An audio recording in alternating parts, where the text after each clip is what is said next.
Hey gang, David Gupple here, Thinker Farmer.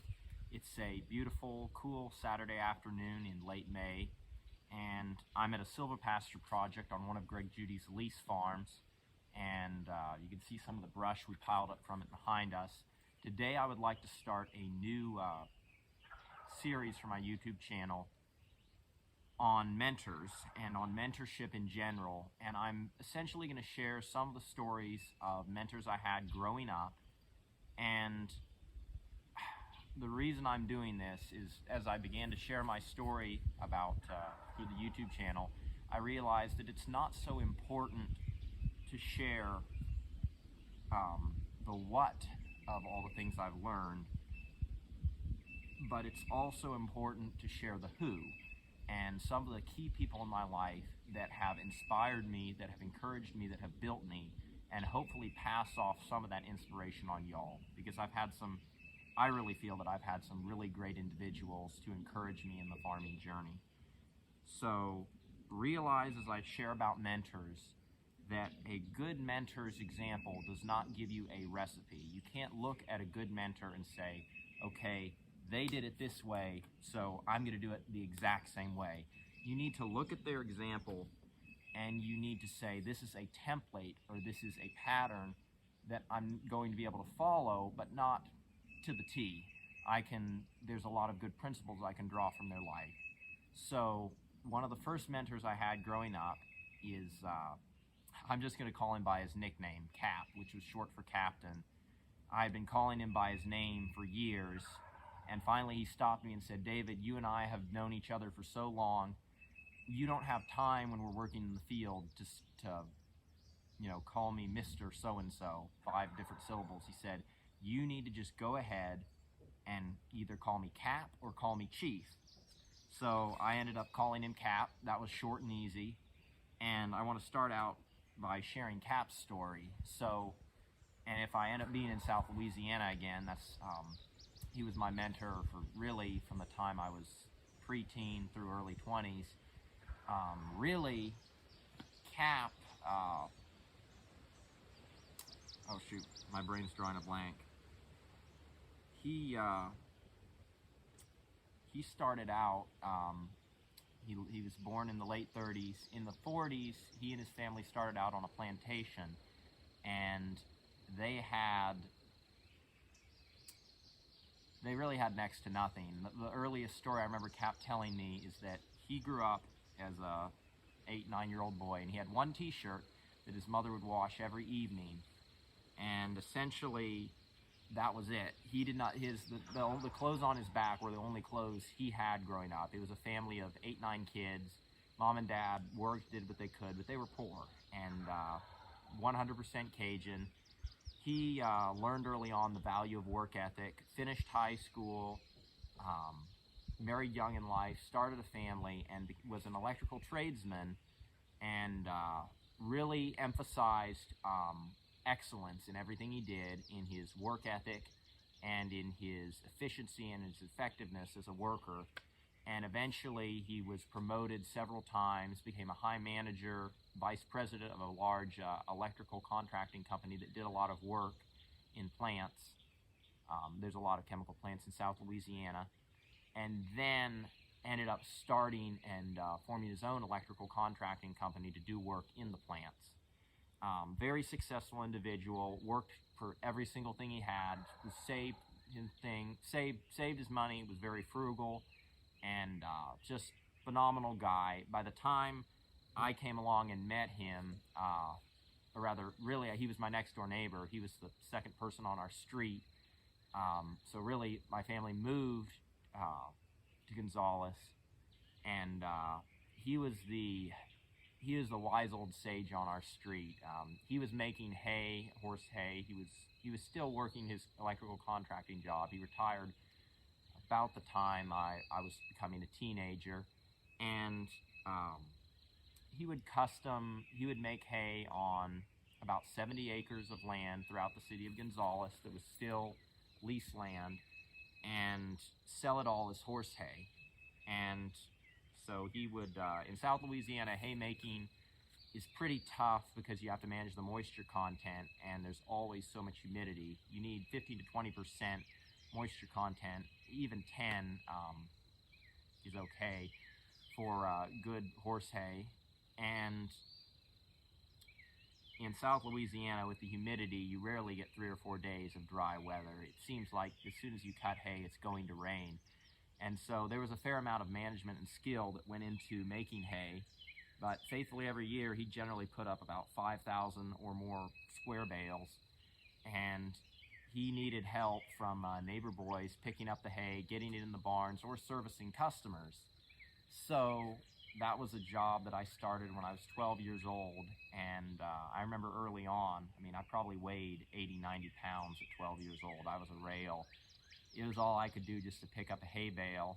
And I remember Cap telling me, he said, you know, just hang in there, David. You won't get anything in life if you don't work for it.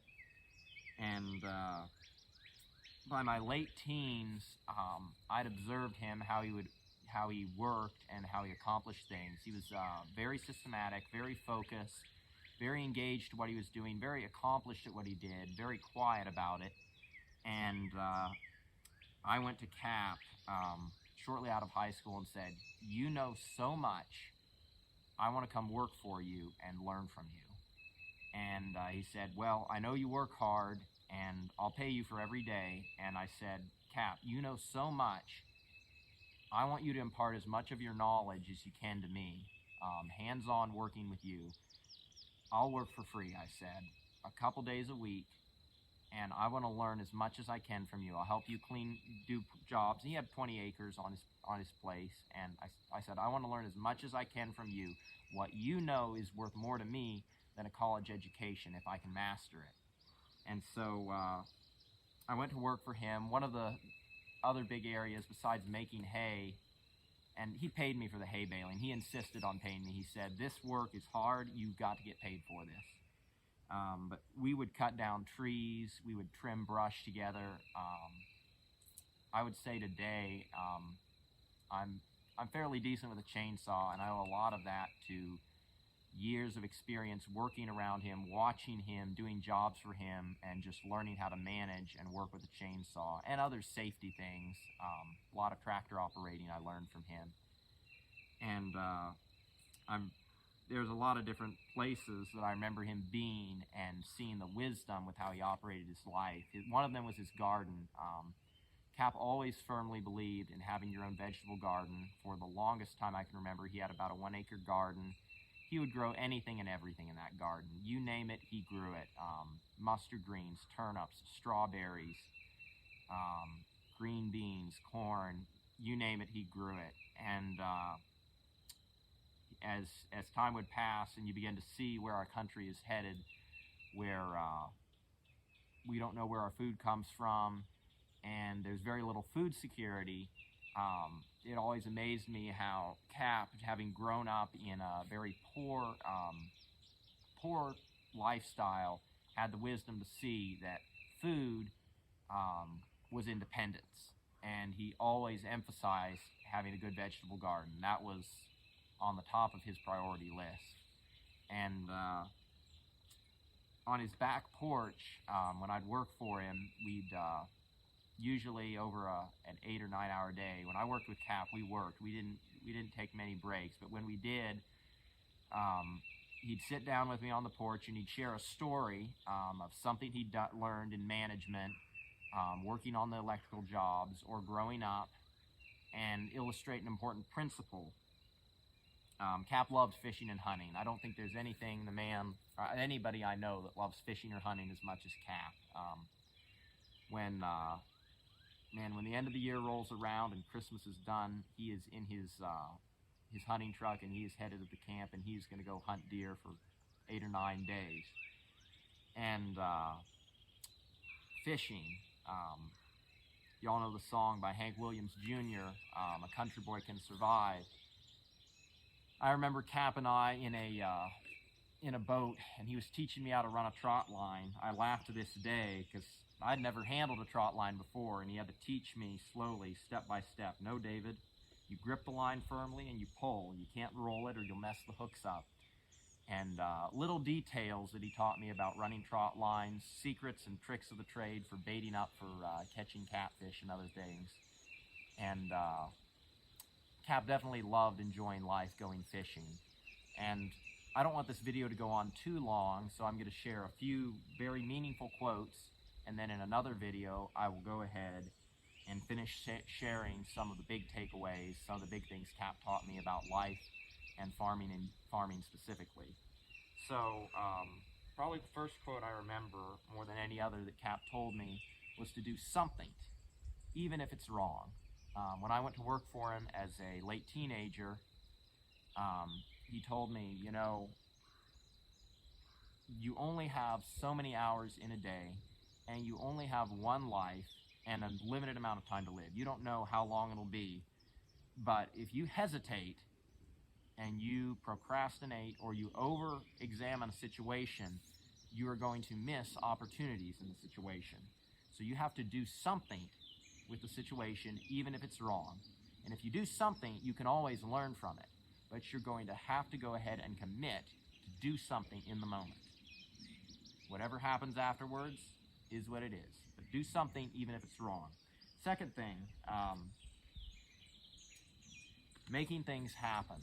So when we would load up hay trailers to get them out of the field, sometimes there was that last 15 or 20 hay bales, and we didn't want to come back and make another trip. So instead of putting 150 bales on the trailer, we'd put 180.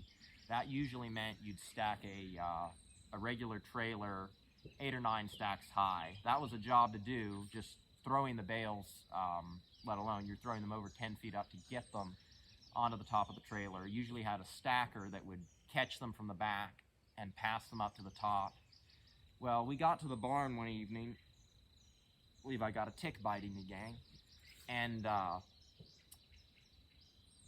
the door on the barn, the springs were worn out, and so it was sagging down, and the last 2 stacks of hay bales were catching on the door.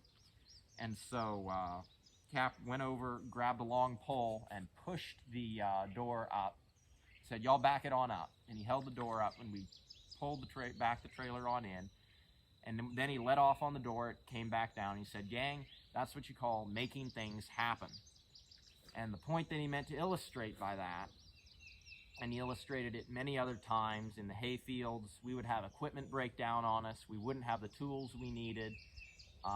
Sometimes all we'd have was, I'm thinking of different scenarios. Sometimes we'd have a rusty bolt. Sometimes it would be baling wire. You name it. We didn't have what we needed, but we made do. As the saying is in the Marine Corps, you make do, you redo, or you do without.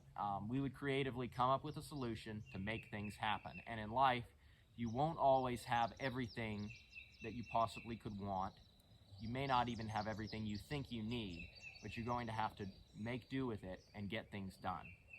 And the last thing, one of the last times I worked for Cap, his old John Deere tractor, I was a mechanic, and Cap knew that, and the old tractor, his old John Deere tractor, it was a 3-cylinder John Deere 1020, beautiful 40-horse tractor from the 60s.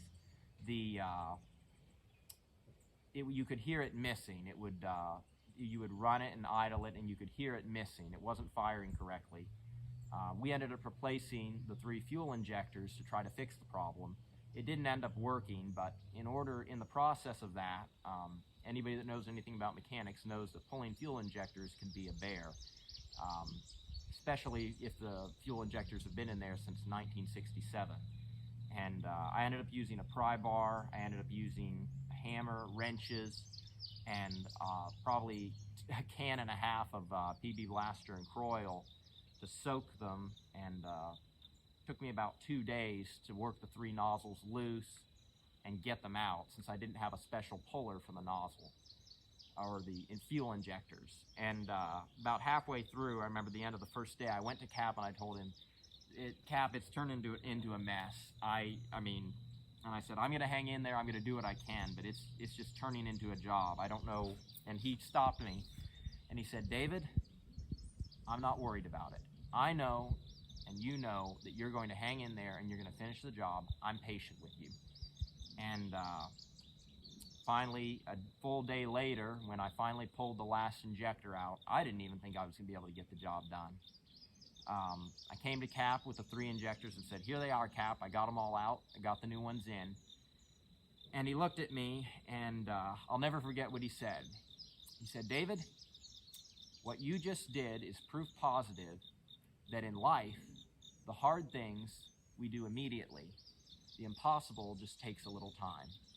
And so I'm going to close this video with that thought, which is that whatever you're capable of today and whatever challenges you have, do those things now. Whatever things you're not capable of, realize that it's just going to take you a little time and patience if you hang in there. Blessings for the journey, gang. I'll be in touch.